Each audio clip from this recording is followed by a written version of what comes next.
5 Б класса средней школы номер 17 Львы Валерия. В этом году соловей объявлен птицей года в Казахстане. Я решила провести исследование с учениками из школы. Цель исследования – выявить уровень знаний учащихся о соловье. В качестве гипотезы выступает предположение о том, что большинство учащихся школы имеют малое познание о соловье. Процедура исследования состояла из следующих этапов. Первое – анализ научной литературы. Второе – анкетирование учащихся. Третье – обобщение результатов. Новизна исследования заключается в определении уровня знаний школьников о соловье. Для планирования дальнейшей работы по повышению экологической грамотности учащихся на уроках естествознания, биологии и классных часах.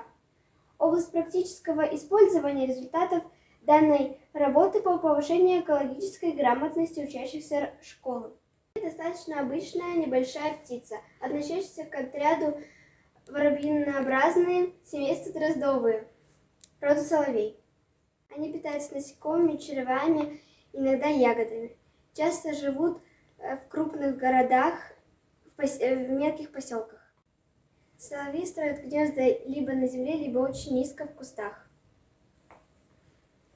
Пение соловья – признак комфортной для птиц и людей среды, поэтому соловей – своеобразный индикатор. На территории Казахстана обитают два вида соловья – обыкновенный соловей и южный соловей. Обыкновенный гнездится на севере Казахстана, южный – на остальной территории. Оба вида улетают на зиму. В исследовании мы провели анкетирование 5, 9, 10 классов. Приняло участие 76 учеников. Ученикам предлагалось рассмотреть предложенные изображения и ответить на два вопроса. Им необходимо было определить номер фотографии, в которой изображен соловей, а также написать, чем по их мнению полезен соловей. Верно определили соловья 22 учащихся, неверно 54. Второй вопрос. Чем, по вашему мнению, полезен соловей? 27 учащихся ответили, что соловей полезен тем, что поедает насекомых. 37 учащихся ответили, что он полезен своим красивым пением. Один учащийся ответил, что он приносит радость животным и людям. Один учащийся ответил, что соловей улучшает сельское хозяйство.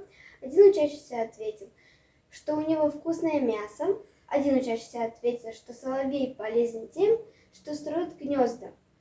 Один учащийся ответил, 8 учащихся затруднились в ответе на этот вопрос. Вывод: проведенное исследование показало, что большинство учащихся школы не знают, как выглядит соловей, не знают, какую пользу приносит данная птица. То есть наша гипотеза подтвердилась. Для повышения экологической грамотности школьников я сделала буклеты и составила стенд о соловье.